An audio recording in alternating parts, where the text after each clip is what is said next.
Yo, what's good, y'all? It's Alex Kamunya here, and today I'm gonna show y'all the 3-step process that I'm using to get financial freedom and build generational wealth. Let's get into it. I guess I got my swagger back.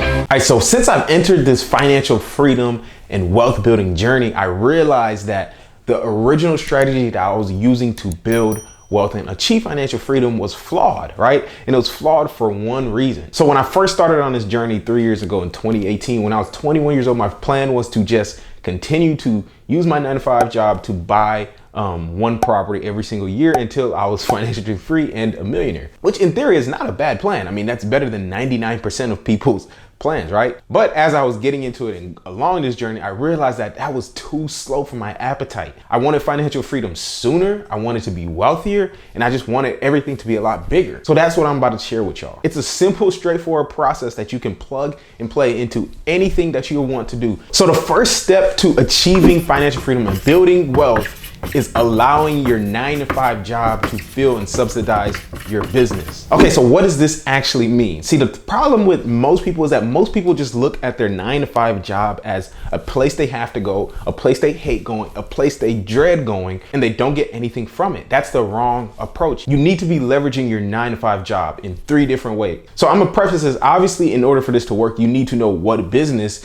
you want to get into. Whether you want to get into trucking, whether you want to get into e-commerce, whether you want to get into, I don't know, a donut shop, whatever you want to get into, you need to figure that out and at least have that predetermined. So the first way that you really need to be leveraging your 9-to-5 is by allowing that 9-to-5 employer to be your first investor in your business, right? This is the most obvious way that you should be leveraging your job. Taking the money from your job and using it to build your business, right? Investing it into the startup needed to get your business off the ground, get the infrastructure, whatever the case may be. A lot of people think it's 9-to-5 or entrepreneurship. That's false. There's plenty of people that have built successful businesses while working at a 9-to-5 job. The stupidest thing you can do is go start a business with $900 in the bank. Good luck. Build your business while you're still working so that you can afford to take risks in the business and still be able to eat. So what does that mean? That means you need to be living below your means and using the extra money that you're making, right? Income minus expenses, keep your expenses low, and that extra surplus should be going into your business, right? And so this is the thing, wherever that money is going is gonna tell me how serious you actually are about financial freedom and building wealth, right? If you tell me that you want to achieve financial freedom and I'm asking you where's your surplus money going to, and you telling me, oh yeah, I just went to Live nightclub the other night, I had bottomless mimosas on Sundays 4 straight weeks, I know, oh, you BSing me. I don't even have to waste my time with this conversation anymore because I know you're not serious about it. The second way you need to be leveraging your 9-to-5 is by taking advantage of the resources that are actually there. I mean, obviously when you're in a 9-to-5 job, you work for a business.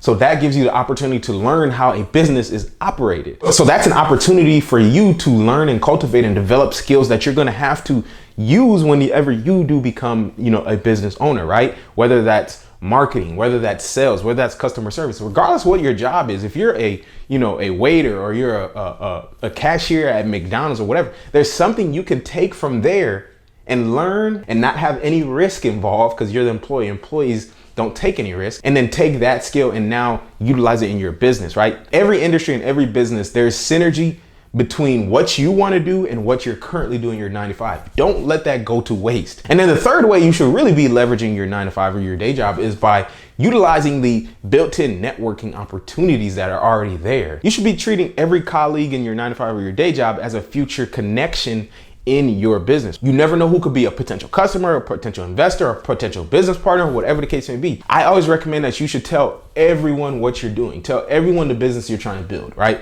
The thing about this is that obviously understand that there's going to be nuance and gray area with this because, once you start talking about entrepreneurship and how you want to build a business, your employer might not like that. I always say you should tell everyone what you're doing because you're going to occupy the mind share of those people. When they think of that thing, they're going to associate it with you. So that's how you should be leveraging your 9-to-5. And always remember, your 9-to-5 is going to pay the bills and build the business, while your 6 to 12 a.m. is going to build the empire. All right, now step 2 in creating financial freedom and generational wealth is to grow and automate that business now to give you that freedom. So what do I mean by automating your business? See, the thing is, for most people, when they're coming from that, 9-to-5 slavery life into business, they're still thinking in that employee mindset as opposed to the business owner mindset. The employee, the self-employed person, the business owner, and the investor, they each have different mindsets, right? Robert Kiyosaki's cash flow quadrant. Most people are approaching business a whole new quadrant in the same way they approach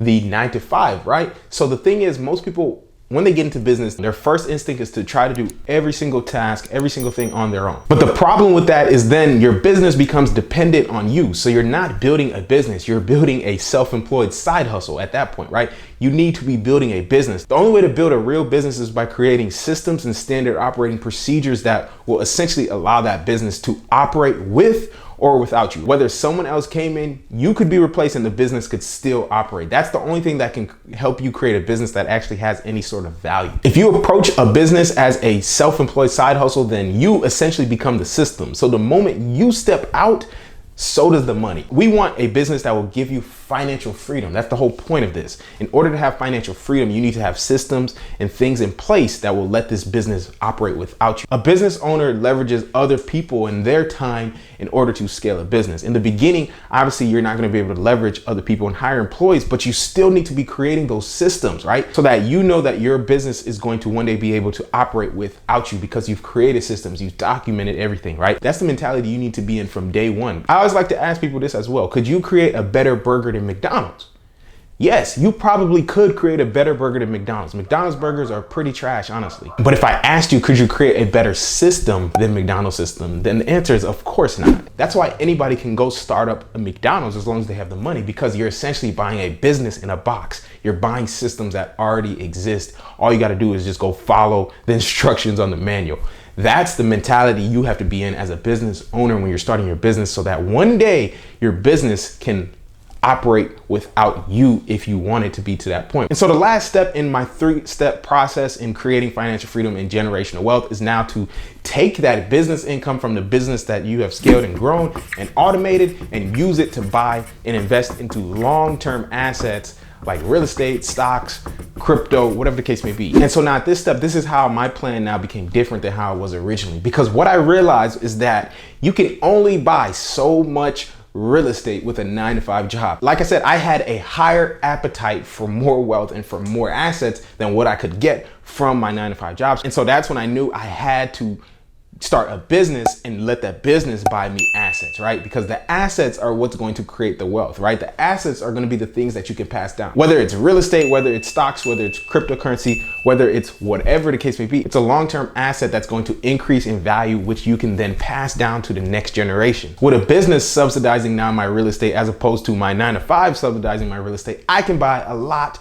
more assets and a lot more real estate, because now I'm in a position to be able to take more of that money and invest it more into those long-term kind of assets. So the key here is now that you're able to preserve your wealth into unrealized gains, right? So unrealized gains means when an asset increases in value, as opposed to selling it, you keep it and you don't have to pay taxes on that increase in value. I mean, as of yet, who knows what's going to happen. Well, now with the new president and all that, he's talking some crazy stuff. But that's neither here nor there. The point is that now, at least as long as you don't sell any assets or you don't realize any of those gains, right? So if you have a house worth $100,000, it goes up to $200,000, you sell it, you take that $100,000 K, you're gonna have to pay taxes on that. But if you don't sell it and you just keep the asset there, you pass it to the next generation, or you do something else like a 1031 exchange or whatever the case may be, you don't have to pay taxes on that asset. And see, that's the reason I choose real estate. I love real estate as my long-term wealth builder. Real estate gives me cash flow, meaning every month I make money from, when those tenants pay rent. Real estate gives me appreciation, the values go up. Real estate gives me equity, right? Those tenants are paying that loan down, so my net worth is still going up from that way. And real estate gives me the tax benefits in the form of depreciation, right?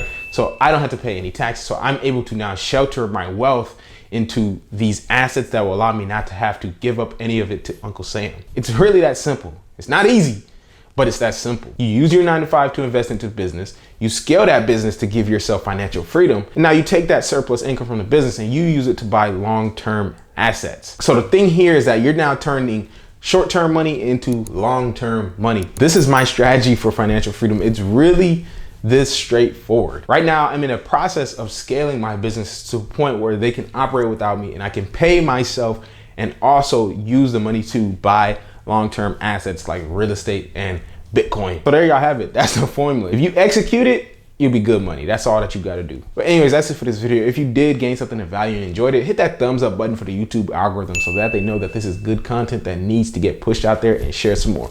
But other than that, I will see y'all in the next one.